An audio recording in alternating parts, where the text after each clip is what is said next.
कट्वं ललवणात्युष्ण तीक्ष्णरूक्षविदाहिनः आहारा राजसस्येष्टाः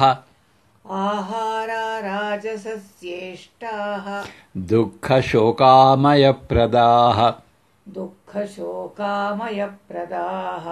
कट्वं ललवणात्युष्ण तीक्ष्णरूक्षविदाहिनः आहारा राजसस्येष्टाः दुःखशोकामयप्रदाः कट्वं ललवणात्युष्ण तीक्ष्णरूक्षविदाहिनः आहारा राजसस्येष्टाः दुःखशोकामयप्रदाः.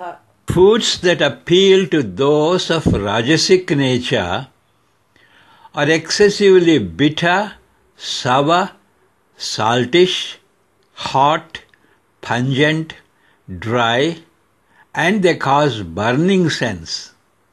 They cause pain, suffering, and ill health too.